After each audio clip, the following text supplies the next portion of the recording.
From Code 591 Studios in beautiful downtown Jesup, Iowa, this is the birthplace of the Bohemian Revolution. We are the Bohemian Underground with the sheriff, producer Blake Tempus, and the guy in the white hat, Dale Rueber. That's me. On the guy in the black hat, Jim Gillespie, and this is the news for July 27th, 2025. We're sponsored by Mickey D's Pizza and Lobster. They're so kind. I see they just donated $2,500 to St. A's from their food truck thing that they did? Yeah, okay. Their profits over Easter, their Lentil profits. Mm-hmm. Don't wait, their schedule is filling up for 2025. They're sponsoring a traveling art show for the Steve Brown Arts Center. Thanks to them for including the traveling art show in their process. Another sponsor who's been with us since the birth of the SBAC is Derek's Repair, and Derek, he's located in Jesup, Iowa. Contact Derek for your car repair needs. Also, check out the podcast, What Is Up with our friend Bubba Seaman. We had a pop-up art show over at Costa's in Fairbank. Okay. And I was there with the art, Nick Thomas's art, and this guy drives by in a car yelling at me. I'm lucky to see you half the time. Mm-hmm. I just waved, figured it was somebody I knew. He came back around, it was Bubba. Oh. And he got out and looked at then his wife came and found him. Because he went to the store to get something, and he didn't. Took him a little longer, yeah. And Bubba showed his wife a piece of art that he liked. Well, half hour later, they came back, bought a piece of art. Wasn't that nice? Yeah. So, thank you, Bubba Seaman. Make sure you check out What Is Up with Bubba Seaman. So, Dale, I've got a question for you. Okay. All right, let's lead with a tough question. Okay. Do you drive a plane? Do you fly a plane? You fly a plane. Okay. Why don't you drive a bike, not ride a bike? Because you're driving it. You're steering it. Well, you ride a bike because you're on top of it and you're riding on it. If you were on top of the airplane, you'd be riding an airplane. Then you fly a kite? Okay, you fly a kite because the kite does not fly and you're the person, you make it fly. It's the verb. You're flying it. You're making it fly. If it wasn't for you, it would not fly. Well, then what do you do to a boat? I float a boat. You float. I float the boat. Yeah. Well, the boat. You're talking about, I'm assuming a boat with a motor. Okay. Okay. I think you have one person usually that drives the boat. So you drive a boat? You drive the boat. Interesting. Yeah, you drive your boat like you drive the car. You drive a boat. Now, do you fly? Do you go? Are you in a plane or on a plane? Well, you are. If the plane is enclosed, you're in a plane. Well, all planes are enclosed. Not necessarily a biplanes. Passenger plane. Okay. Okay. So are you going in the plane, or are you in the plane You're or on in the plane? Okay. Is it enclosed? So you're going on the plane. When you go on the plane, you get on the plane. When you're on the plane, you're in it. Yep. That's right. Okay. Okay. On has two different meanings too. Okay. So right. What about a submarine? Submarine. Okay. I would say you are in a submarine. But I mean, what are you doing to it? Are you flying it? Are you driving it? What are you doing to it? Water, you're piloting. So you pilot a boat and you pilot a submarine. Well, then you pilot a plane. You would pilot a plane also. I'm retracting a little bit. So I'm piloting the plane. So you don't fly it, you pilot. The pilot is the person. And what is that person doing? He's piloting the plane, which is making it fly. I'm still waiting for you to make a turn here so that I look silly. But no, okay. I'm just asking. Go ahead. I mean, all these are out there. Okay. All these are out there. I thought you were heading down a certain lane. So we have a boat, we have an airplane, we have a car. What do? You have a bicycle. You had what do you do to a car? Well, you drive the car. You don't. If you were writing a book or if you were talking to someone about what you did, you could say that you piloted the car, probably just for literature effect. Okay. That you piloted the car. All right. All right. You could see you're just driving the car, but if you are determining where the car goes. Okay. All right. I see what you're saying. But if your wife is sitting next to you or the little girl on the phone telling you where to turn and everything, then you're just driving. You're not piloting. You go along with that? I'm with you. Okay. I'm with you. All right.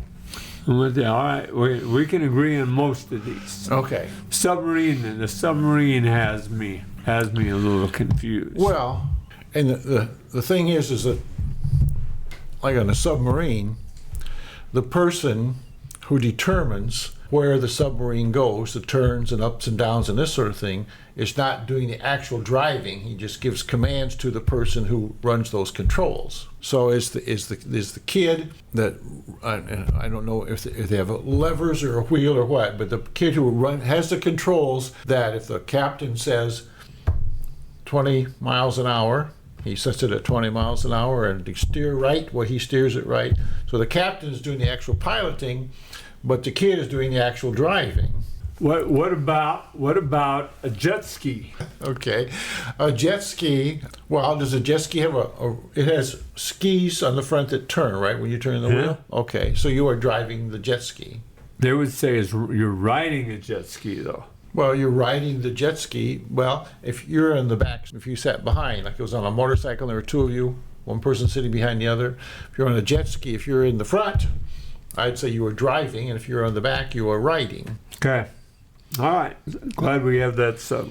Okay. That's good. Is that a controversial item, or just something you were thinking about? Just something I was thinking about. Yeah. Well, it's fascinating the way the English language, how words can be used so many different ways and mean pretty much the same. Everybody knows what you're talking about. And so, yeah.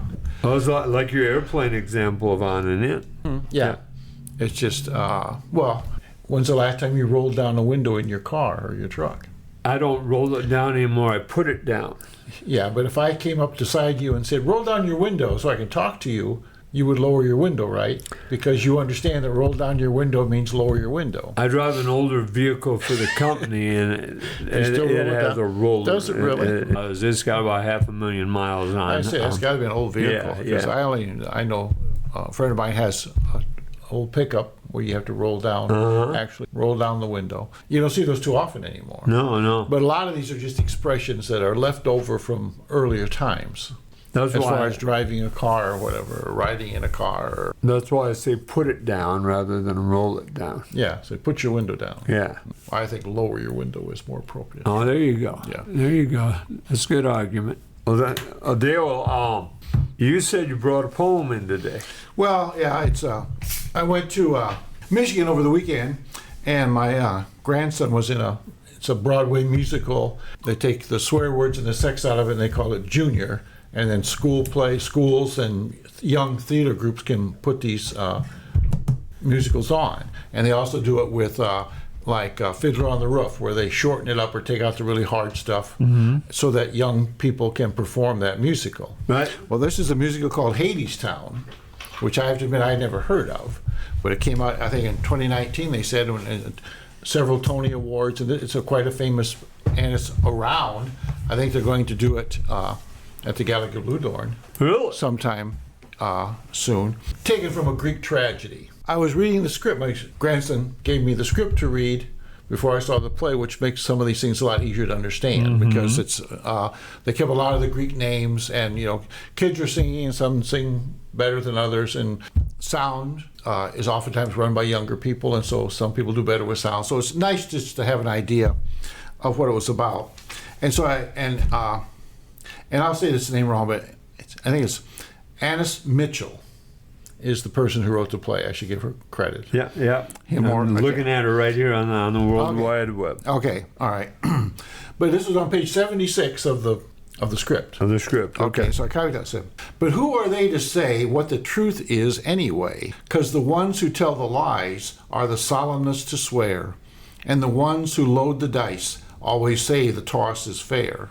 And the ones who deal the cards are the ones who take the tricks with their hands over their hearts while we play the game they fix. And the ones who speak the words always say it is the last, and no answer will be heard to the question no one asks. My original thought is, what's the big question right now that no one will ask? In the news, perhaps, is Donald Trump involved in the... Is he on that Epstein list? Epstein, I couldn't remember. That's the whole thing. For 2 weeks they've been doing this. And the question no one ever asked, they ask all around it, but what they really want to know is, are you on that list? But no one will ask him that. And that's what caught my eye. to start with. But then I got to looking at other things, and I was thinking about, you remember when you were a little boy, was there a girl that you liked on the playground or something that you didn't want anybody to know that you liked her? Ever in your life, you saw some other kid that did that, where you really liked this girl, but you're 8, 9, 10 years old, you don't want your buddies to make fun of you. So what do you do to make sure they don't make fun of you? You don't spend any time with that girl, or you make fun of her. You make fun of her, you're mean to her. Sometimes you even hit her so that no one will suspect that deep down inside you really like her. And so I can think about that. The person who was the most anti-gay person in some of these big national things or crowd things was actually secretly afraid they were gay themselves and didn't want anybody to guess it or think about it, so therefore they were very hard on the gay community. The pedophile hides in youth organizations and tries to do all kinds of good for people like that. The scoundrel, you probably heard this quote, the scoundrel does what? The last refuge of a scoundrel is to... I can't remember. Wrap himself in the flag. That's right. Yeah, you wrap yourself in the flag. Samuel Johnson defined patriotism as the last refuge of the scoundrel. Okay, you hide behind the flag so that everyone thinks you're so patriotic when actually you're working against the very country that you're saying that you love. Sinclair Lewis warned that when fascism comes to the United States, it will come wrapped in a flag and carrying a cross. Will Rogers said, "I love my country every day and I love my government when it deserves it," which is not very often sometimes. But the whole idea is that it reminds me conservative movement into I call them the radical Christians, or the evangelical Christians, and how they have become very Republican and how the Republicans pander to them in many ways, even if they're wrong. It just kind of got me. So went a little farther, and you remember when I was looking at Woody Guthrie. Yeah. And Woody Guthrie, this land is your land, is used by all kinds of patriotic people. No. But if you read the second and third verses, Woody Guthrie was, in many ways, a communist. Now, I confuse this. Okay. Woody was Orlo's father, right? Yeah, Arlo's father. Yeah. Okay, yeah. Okay. And there's a nice quote in here, if I get to it, about somebody's dad, Arlo said. This is a man named... I have to find his name now. Ross Altman, that wrote an article for Folkworks, is an internet thing. He said he's talking about people who are honest with their beliefs about the country and about the failings of the country, the good things and the bad things about the country. And he's especially hard on people in the House Un-American activities who squealed on other people, where a lot of them, they were asked if they were a communist, and they said, you have no right to ask me that question. That's not a question you have a right to ask me, and they refused to answer, whereas some people pointed fingers at other people saying, yeah, that guy's a communist, just to save their career and this sort of thing. So, but this guy, I am not a patriot. I'm a red diaper baby, and I love my country when she deserves to be loved, when she gives women the right to vote, not when she commits genocide on Native Americans, when she emancipates the slaves, not when she blacklists her greatest writers and folk singers, and when she stands up for the Bill of Rights, not when she passes the Patriot Act, which you remember, kind of controversial in its time. And Woody Guthrie, talking about singers and everything, he had a sign on his guitar that read, "This machine kills fascists." They were talking about the power of music and folk songs and protest songs, and protesting against the activities of the government that you don't agree with. And the idea is that even you can criticize your country and point out your country's faults and still love your country and have great hope for your country, just like you can with your kids. You try to make them better people. If you think your kid is 100% perfect, well, you're in for a big disappointment. Right. There are still things your kids need to know, and you try to help them achieve that. And so I look at the political situation, and there's so many lies that we have to figure out, who's telling the truth or what the truth is, and we need to look really hard. And they showed a clip today I saw where President Trump is criticizing the head of the Federal Reserve. He wants him to lower interest rates. And he's talking about a worthless, stupid, et cetera, person that is, and how Biden had appointed him or whatever, or Obama, and just what a bad guy he is. Well, then they show a clip of Trump appointing this guy to the Federal Reserve, talking about what a great man he is and how smart he is and this sort of thing. And so Trump was trying to scare me. They showed him he was at a meeting. He had a prince of some country there.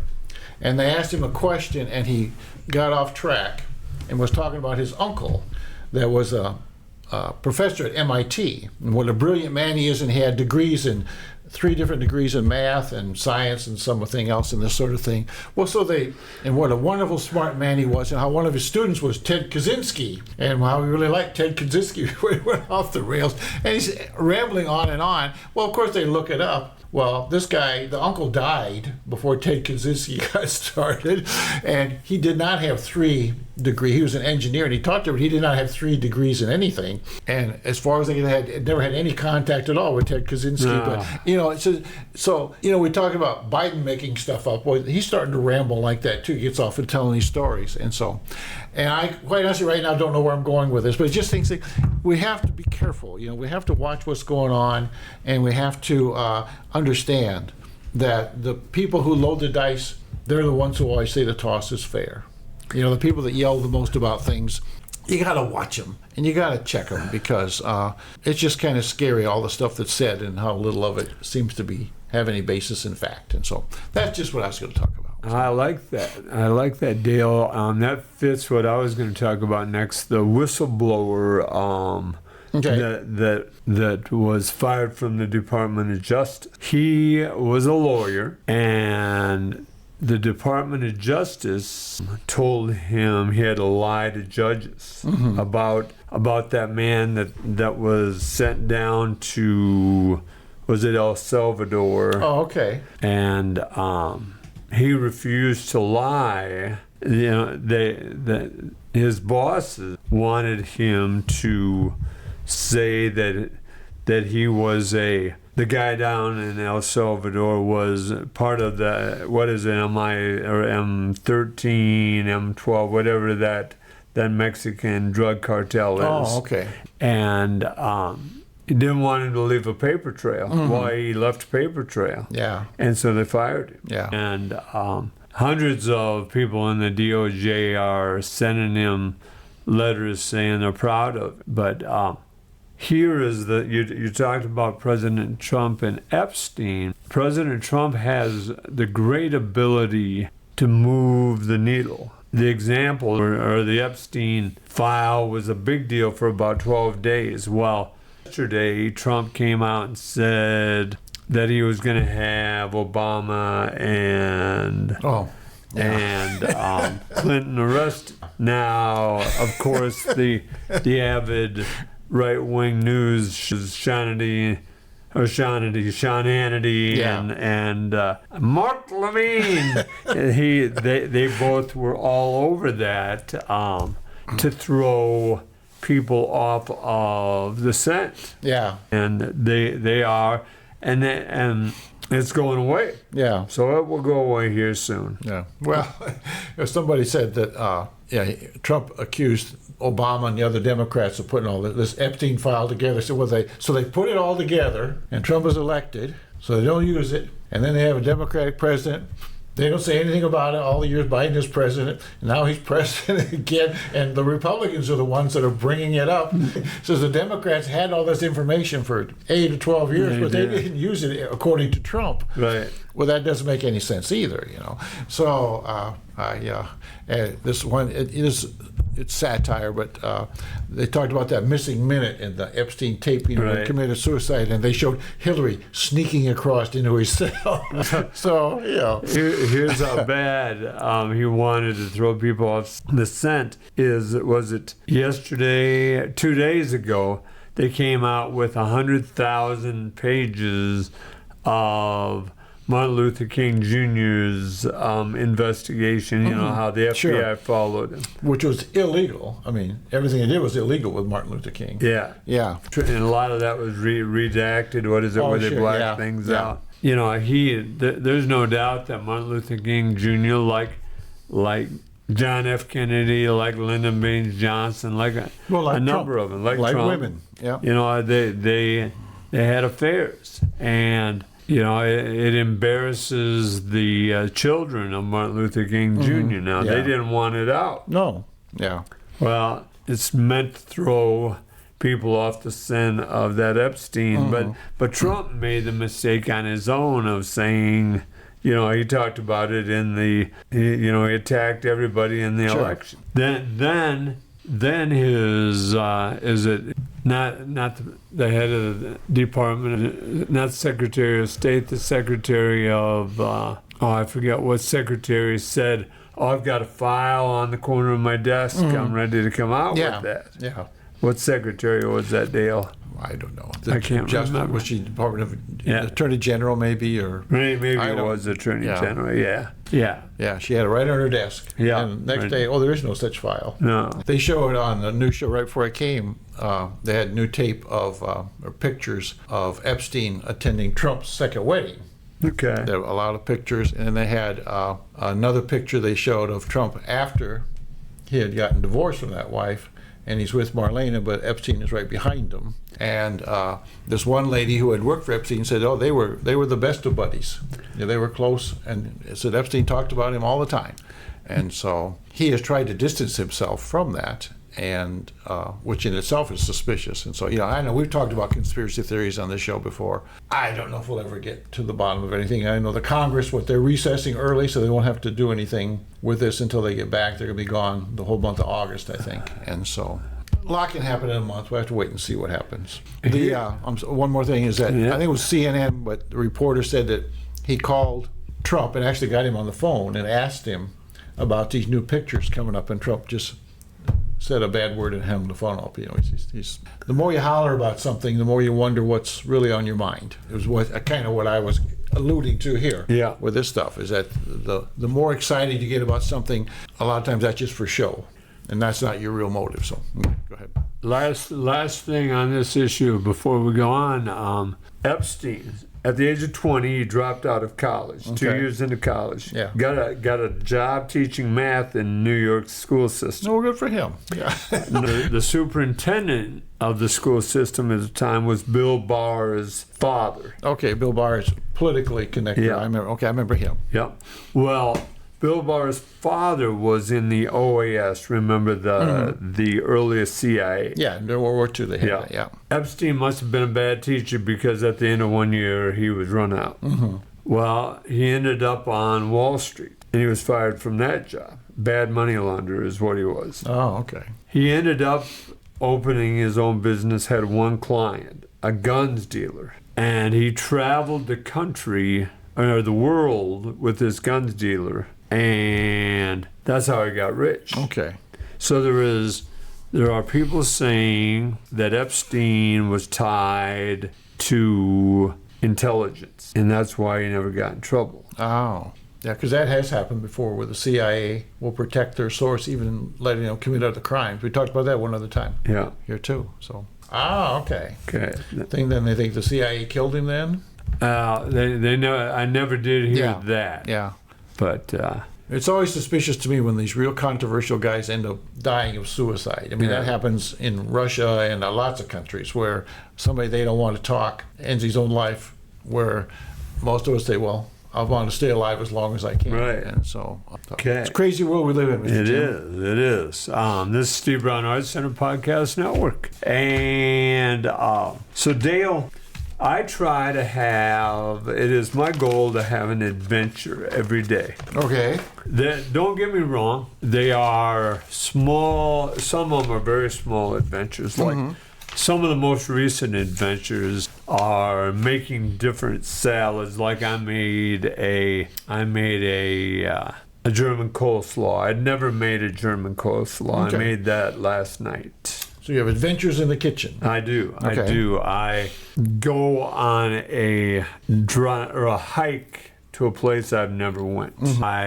I drive somewhere. I go to a restaurant I've never been to. Becoming a teacher was an adventure. Running a basketball clinic in the Ivory Coast was an adventure. Oh, I bet it was. Well, all those trips you made, especially the first time, is always an adventure because you're not real sure how it's all going to go. Yeah.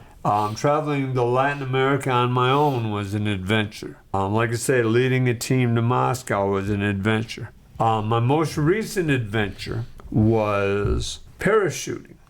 I mean, not recent. It was probably about 2 months ago. Okay. I decided I was going to do it. I've always wanted to do it, and I chickened out. And I tell you who did it, and he just did it. Never told anybody till he did it. After he did it was Mark Strabler. Okay. And so I decided I was going to do it. Well, when I was thinking about it, Keegan Smith got a hold of me, and I said, Keegan, I'm going to parachute. I just went online. I just signed up. He said, well, send me the website. I'll sign up too. Yeah. So he went with me. And in the meantime, Corey Noble, Keegan was a former Jesup student. He ended up graduating from Waterloo West. Corey Noble was a Jesup who joined the military, I believe the Army. She's in the reserve now, and she's a drill sergeant in the reserve. She is driven by, she's a lot like Keegan and a lot like me. I think what wants me to be around a lot of my students like that is they look for adventure. And like Corey was in the roller derby, and Corey was a drill sergeant, and Corey was an MMA fighter. So Corey met us down there, and it was a real windy day. Down by Belle Plaine, down Sure. there between Belle Plaine and Is it Brooklyn? Brooklyn. Yeah. Yes. Okay. Yeah. Because I know a lot of people. That's where you can go to jump. Right. Yeah. Right. Okay. And you pull in. I drove right by it first time, thinking, all of a sudden I looked. That's an airport. Yeah. Some metal sheds, and that's about it. And I pulled in. And I was about, I'm always early. I was about an hour early, and I watched, and they had a smaller plane because it was windy, and they had contacted us. It was storming in the morning, and they said, well, we may not jump today, but we'll contact you we'll watch the weather. By the time I got there, it was just a little windy, and Keegan arrived about an hour after I did, and we watched as a number of people jumped. They could only take 4 people up at a time, and they could only take two tandem groups up. And Corey couldn't jump because she's jumped 50 times on her own, and she'll go to Chicago and jump like 10 times in a day. Yeah. Right. And so she started telling us stuff. And she kept asking me, are you scared? And I wasn't scared. The only time I was scared, Dale, the first time I was frightened was they sent me a contract, and in 12 of the paragraphs of the contract, the lead sentence read, and if you die, if you die, your family will not sue the pilot. Yeah. If you die, the company will not sue the family of the tandem jumper. Sure. If you die, that. It kept going. And that, I started to get scared. Well, yeah. Just for a little bit. I took off for the Belle Plaine, and it was about an hour and 15, hour and a half drive. And, it was a nice drive, and the sun was out, and, the storm had passed. So that fear went away. And I watched the guy, people would jump, and then the guy in the shed would repack the parachutes, and I was feeling real good. And Corey was giving me advice, like she said, now when you jump, don't close your eyes. You want to see everything. Yeah. A lot of people close their eyes, and they miss everything. I suppose, yeah. Okay. And she said, if you want to make it a longer jump, don't do all the tricks. Let the tandem guy steer it. You don't, because they'll ask you if you want to steer it. Sure. Steer the parachute for a while. And so I was good with that. Well, it came time for Keegan and I to go up. Keegan showed no. Corey had this big smile on her face. She was watching. She had my phone and was filming everything. And we take off, and it was like Merritt's plane, one of those smaller planes. Sure. Except they had the back seats taken out, and there was a dial with like a 3,000, 2,000, 1,000 foot that told when you were ready to jump. Yeah. Okay. And so I'm watching that, and I'm looking at the lakes like you could see all the way to Des Moines and what's that lake down? Those you could see McBride and Panora. That lake? Yeah. That's a long ways away. Yeah, okay. you could see that. Yeah. And I was asking him, you could see the rivers, what river it was, and I was looking at farm fields, and it was cool. It was cool, you know. But it was, you're supposed to go to, gosh, I forget. We ended up going to 14,000 feet. You need oxygen if you were 14,000 feet. You would need oxygen. Was it 14? It was. Yeah, It was higher than 10,000 feet, Dale. Okay, well, usually 10,000 feet you want to be on oxygen. Yeah.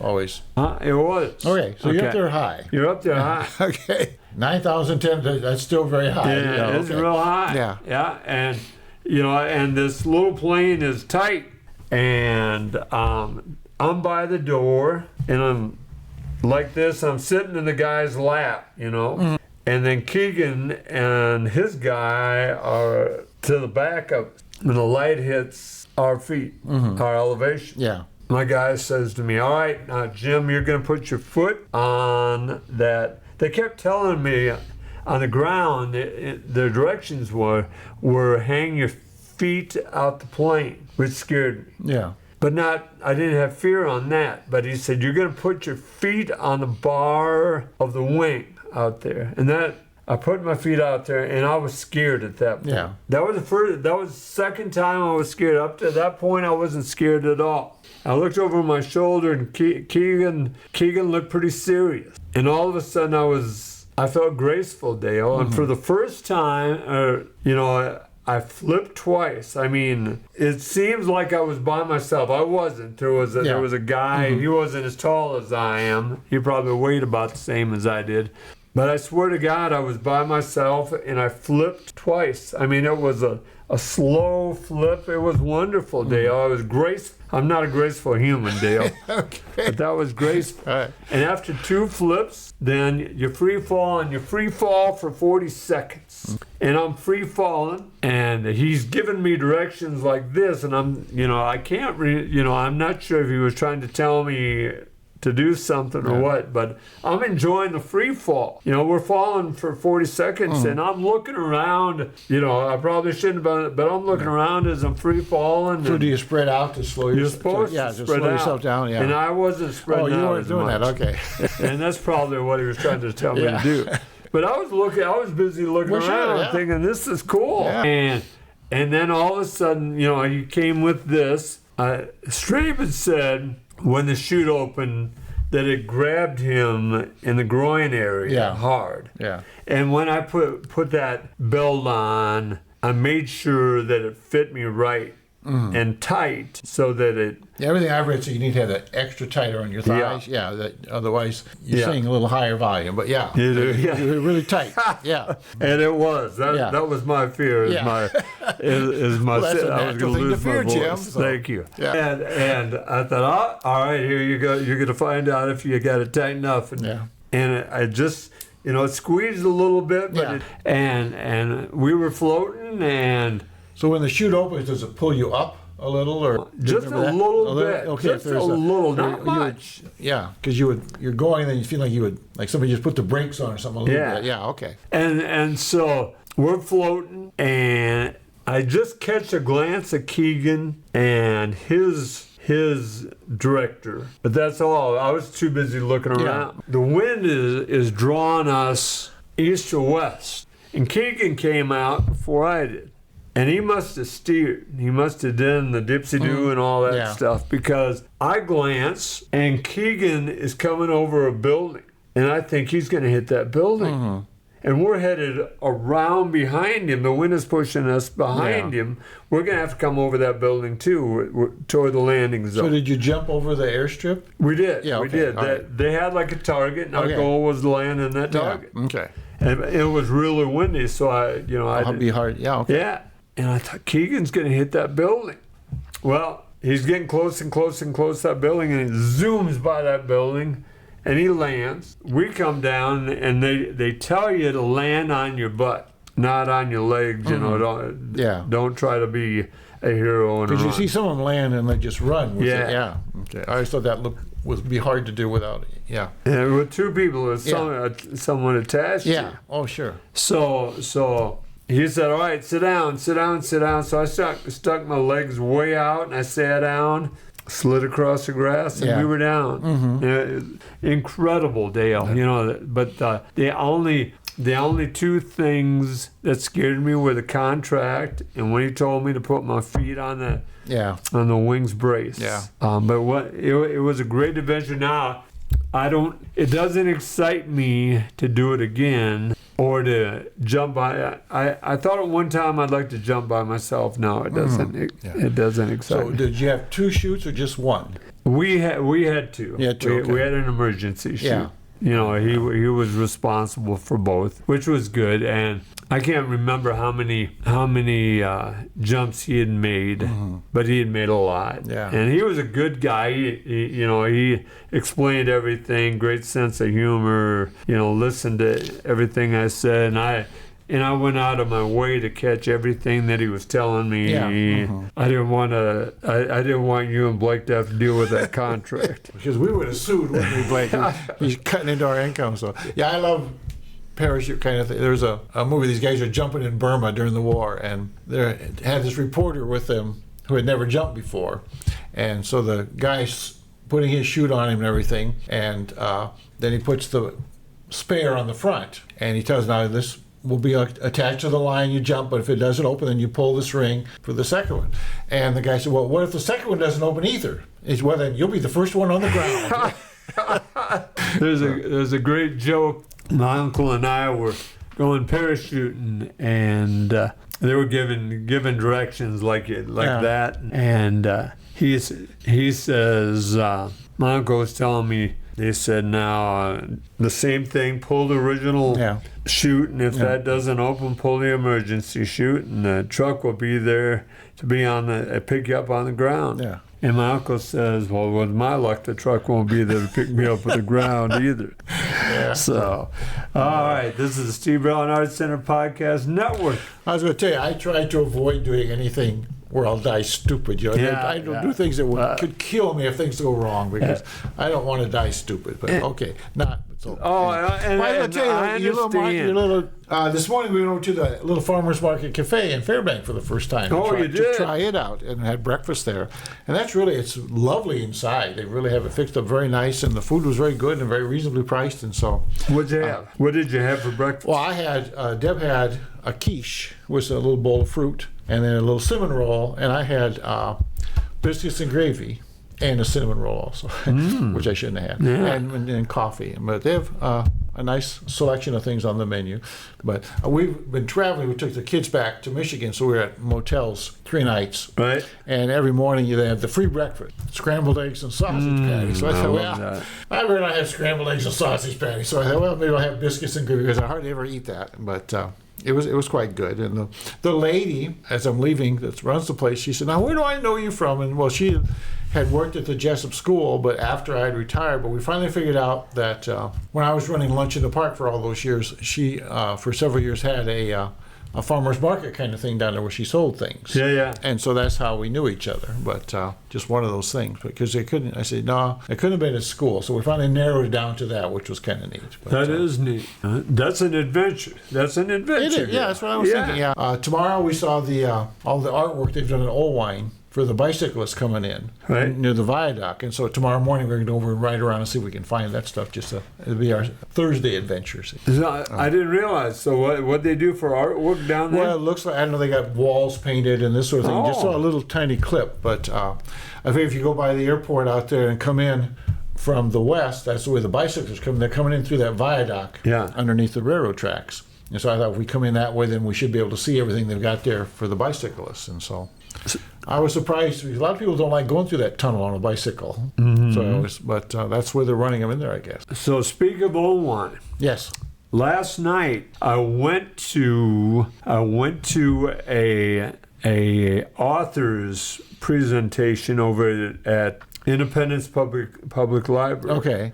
Brian Borland, who wrote Maynard 8 Mile. Yeah, okay. We've heard him speak before. You have? Yeah, Where'd you hear him at? he was at Jesup one time. He was? Yes, I didn't realize a few years ago, yeah, because we heard him speak, and then I got a copy of the book and read it. Did you, I'd like to get the copy from Well, I think I gave it to the library, you so it's did? probably in the Okay. library, because I Okay. don't have it. But I Good, think I good. just gave it to the library. Wonderful man. It was an interesting speaker, I thought, and so. His dad, played at the University of Wisconsin. Yeah, well, he told a lot of stories about the basketball team. Yeah. Did you talk about where they had the freshman team beat this is when freshmen couldn't play in the varsity? Right. And the freshman team beat the varsity all year long. The varsity never beat the freshman team. So the best team they had never got to play. Yeah. I always thought that was very interesting. So it's the same presentation then. So. Yeah, pretty similar. Yeah. He talked about his dad's coach, Jack Darlin. Jack Darlin was my coach in high school. Oh, is that right? Yeah, Okay. at Crestwood Cresco. Yeah. But a wonderful story of his mother playing basketball. His mother led the state in scoring for years before Denise Long broke the record, and then Lynn Lorenzen broke Denise Long's record. Yeah. But his mother scored 3,079 points. It's something. Yeah, amazing. But he was such a nice man. I tried it, Virgil was there, another friend, Roger Wright, who coached 6-on-6 and 5-on-5 was there, and Mr. Borland was very open. One of the players from that team was there. Oh, is that right? Yeah. Okay. One of the guards. Well, I can remember as a kid, I'd have been 10 to 12 in that. Knew a lot of people that lived in the Maynard Westgate area, and so we listened. I remember listening to those tournament games on the radio. That was a big thing in our house, is to listen to that girls' tournament the year that they were playing. And I so liked it where this dad had daughters that could play basketball, and so he went to the school board and kind of demanded that they start a girls' basketball team, and then they go to state. And they found that good coach to coach them, and then away they went. So. They had it at Maynard in the 30s, and they quit it because a girl died. Mm-hmm. It wasn't a girl from Maynard that died, and they couldn't remember. She might have been from Garnavillo or Elgin or one of those places, but it wasn't from basketball. She died from a ruptured appendix. Well, people overreacted and made them stop basketball in Maynard. Yeah. But here's the breaking news, and I don't know, maybe you talked about it when he was here. I can't remember when he was in Jesup. The guy that wrote the movie Hoosiers is writing a movie, is doing the movie for the book. Oh, is that right? Okay. And they are presently going from Netflix to Apple to all those streamers trying to get somebody to buy it. Yeah, get somebody to buy it. Yeah. Wouldn't it be nice if they could find a school somewhere that still had that little old gym that they had to play in years ago? That would be something. It would. The fans were right on top of the kids playing ball. It was just a beautiful game. Yeah. Just a beautiful game. Yeah. It's funny to me that, and I think it's probably Iowa. People are spoiled, especially our age, where some kid will score 1,000 points. We go, that's nothing. I know a girl that scored 3,000 points in her career, but back in the lady that's the coach of the Hawkeyes, they always talk about the broadcast how she averaged 60-some points a game when she was in high school. Yeah. And they don't explain always that she was 3-on-3, but... No. I'll never forget Carrie Wall played as a sophomore for me. Yeah. And we were at Central City my first year as a coach, and Carrie scored 41. I thought that was the biggest deal ever, and I knew better, but geez, it was beautiful. Carrie's class was in 8th grade. My daughter was still playing then, and they had to play a game in that little gym that we had, and those had to take it out from the circle in the middle, pass the ball from the circle to a player. They take one dribble and they could make a layup. The gym was so small. small. It The was. wall was the out of bounds. Right. It was just really. But I don't know how many points those girls scored that night, but it was a ton. Oh, it was just a ton of points. They were handy. That was a good group. Yeah. That was a wonderful group. Yeah, you get groups like that every now and then. Yeah. That come through, and like my son's class, the '95 class, Yep. with Sabers and Dahl and Harold Clayton and those guys. Fantastic group of kids. And somebody talked about Freddie Richards the other day. What a neat kid he is, and just a lot of nice kids in that class. Did Chris come over to that to their class reunion? Yes, he did. Yeah. He did. Yeah, was very nice. He enjoyed himself. Yeah, that was a fun group of guys. Yeah. Guys and girls. All right, this is Steve Brown Arts Center Podcast Network. Dale, I see you got the Jesup Public Library there. What do you got? To finish out the month here, and remember they have that exercise group at 8 in the morning, Monday, Wednesday, Friday, and then Tuesdays at 1 they have the card games going, and the Little Tot Stories, Thursdays at 10:30, one that you'll see the 31st, the last one of the month here that we will talk about. The Lego Challenge, the Family Lego Challenge on Tuesdays at 6 o'clock is for the whole family. This Dino Dimensions Wednesday, July 30th at 10 o'clock. Dinosaur Dimensions is a fast-paced and extremely exciting show for summer reading programs, complete with 4 realistic-looking animatronic dinosaur puppets that will have the children second-guessing if they are real or not. And that's in the City Hall basement. That's on July 30th at 10 o'clock. And then Cooking for 1 or 2 is Thursday, July 31st at 1 o'clock, and 1 and 2 person households are the fastest growing segment of the population. And so this will help you stay independent if you are on your own, or the kids are now gone and there's just 2 of you trying to figure out what to make for supper. Why, it can be a real challenge. So what is that, Dan? I mean, do you have to bring food? Do you All just it show says up? is 1 and 2 person households stay independent. Do you have to sign up? Yeah, pre-registration is required. So And what's the date on that? Thursday, July 31st. So it'll be this coming Thursday. At what time? 1 o'clock. I've got an event that night. Okay. Well, that's at 1 o'clock in the afternoon, and it doesn't say it's at the City Hall, so I'm assuming it's at the library. Okay. Okay. So, all right. Oh, the Blank Park Zoo is coming yet. That's July 29th at 11 o'clock, and they'll be bringing some animals from the Blank Park Zoo in that's Des Moines. So that's it for the library. Next week here at 591 Co-work on Monday the 28th, they're having a Gibby's food truck from 11 to 2, and they've been here before. And then Bowls of Love. I've never been to that. I always assume that's soup, but I don't know. Yeah, I don't know either. That's on Wednesday from 11 to 2. And that's also the day we're at Gedney's taping the show. So Yeah. So that's coming up with the food truck. July 28th, Artists Collaborative at the Jesup American Lutheran Church. We're going to move that. That will be moved to the Land of Corn Pavilion. Oh, okay, down to the park. 6:30 tonight. Yeah. And then the podcast on Wednesday, and the pumpkin contest, is that still something going on? Or August 1st? It is. Joe Olson of Independence is spearheading that, and I will have to get more information on that. Well, we have time next week to give that. Yeah. Okay. So those are kind of the things coming up. Remember, August 17th, Musicians Jam Session. I want to make sure to get to that. I think that would be fun. Those are things coming up with the Steve Brown Arts Center. So. All right, Dale. I've got some questions for you, and these are pretty serious questions. All right. I'm a serious guy, so it just fits with me. 40 meaningful questions to calm your mind and boost your focus. Okay. And if you don't want to answer these, I understand. Okay. I'm not going to input any of my answers here. Okay. In one sentence, who are you? Yeah, I wouldn't be able to do that. Okay. All right, that's all right. In one word, what do you live for? What do I live for? One word. Friendliness. Okay. Number 3, what is worth the pain? Love. Number 4, what will you never give up on? Dead air time. Yeah, I'll never give up on dead air time. I would say my personal code of conduct. All right. Number 5, what do you always try to avoid? Confrontation. Okay. Number 6, what's something you take for granted every day? Oh, probably my wife. Very good. Number 7, what do you need most right now?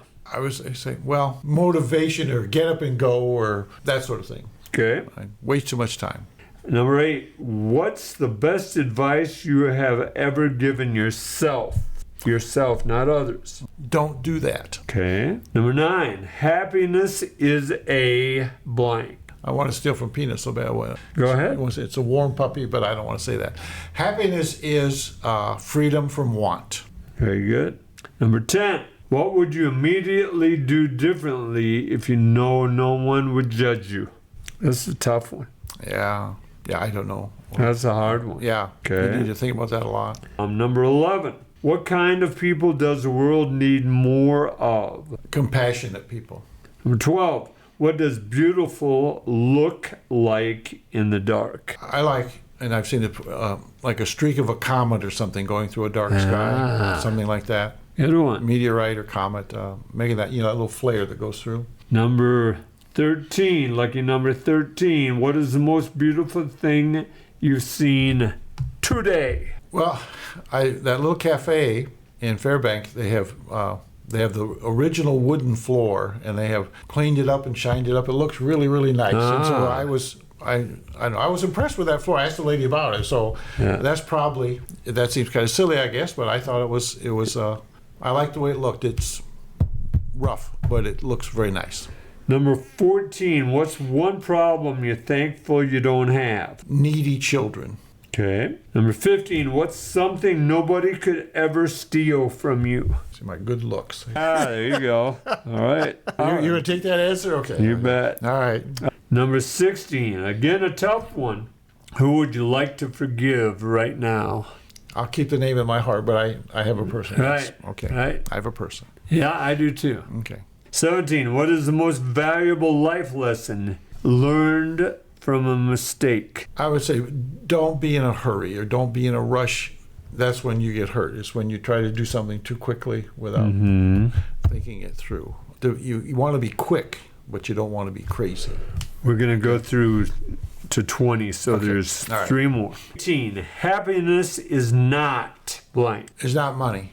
19, love is not. Love is not something you should take for granted. Okay.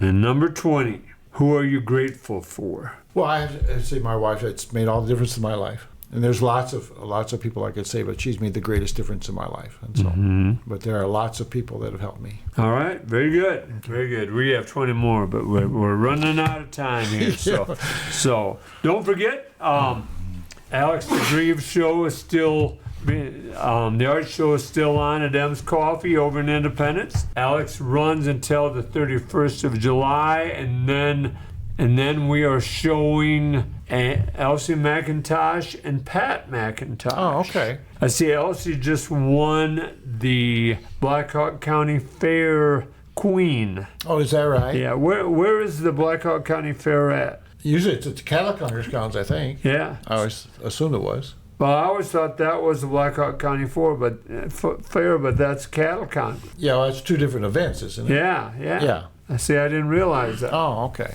Okay. Yeah. Don't forget the 24-hour Mustang camera, sponsored by Joe's Pizza in Independence, set up by our own Blake Tempus. Blake, I love that camera. Don't forget, we need one more artist for December. M's Coffee Shop. We're looking for one more artist. I'm not a big Christmas fan as far as decorating for Christmas. We have an artist we've shown before that does a lot of Christmas stuff, but I'd like to show a new artist if I can. So we're looking for a new artist for December. All that Christmas stuff you see, there's just tons of it in the stores, and just most people have, you have the stuff you got, and then you have the stuff you inherit from your family that you remember from when you were little. So you want all that stuff out. And I don't know how they sell any new Christmas stuff every year, but nicest story is we lived in this little house on Young Street, and I was working for Alan Wright, and he asked about Christmas. Alan's a great Christmas guy. If we decorated much, and I said no, and we had just started. We just hadn't been married that long. I said no, we don't really have anything. and so probably wouldn't be doing that much. And the next day he showed up with a box full of, Oh, cool. so we could decorate for Christmas. Yeah. Because he thought it'd be terrible if we didn't have anything. And so we were, didn't have much money, and they were just kind of taking things slow, and showed up with a box of Christmas stuff. Oh, neat. Thought that was really neat. And his mother and his wife and his mother-in-law made stuff for us, and it was just really very special. So that is cool. If you'd like to donate to the Steve Brown Arts Center or have an idea for an event, go to the SteveBrownArtsCenter.org and follow the link. If you have news or would like to sponsor us, email us at jim@SteveBrownArtsCenter.org or call 319-290-0241. Just a reminder, Dale brought it up. Next week we are live at Gedney's. You're welcome to come down. Gedney's will be open at a special time from 4 until 8. We are showing 4 artists that night. We are showing Garrett Ficken, Tim Kemmerer, Rex Nielsen, and John Decker will be there. And then Tim Kemmerer is going to play 3 songs on the podcast for us. The last song will be a sing-along for everybody in the. They finally gotten over the last time we did that, huh? So they're ready to try again. That's right. That's right. But that is at Gedney's from 4 to 8. Come on out and join us. Gedney's has also put our art up, Nick Thomas art, up in their West Room, and that's where the majority of the art will be. Dale, I've become a coffee freak. I love That's coffee. easy to do. Yeah. It's going up, though. They got a big tariff on Brazil now, so buy a couple cans while you can. There you go. All right. Well, I'm on my way. I'm on my way to a store after this to get some. I'm out of coffee. You're out of coffee. Okay. I'm Jim Gillespie with co-host Dale Rueber and producer Blake Tempus, the sheriff down there. Yeah. The sheriff's gun hand is injured a little bit. I'm right-handed. It's okay. All right, good. He's still dangerous. All right. Our thanks, as always, to Kelly Seahas and Sean Westfall for having us at Cowork 591 Studios and sponsoring us. Thanks to the audience for bringing these stray dogs into your life, and remember that each day is about little victories.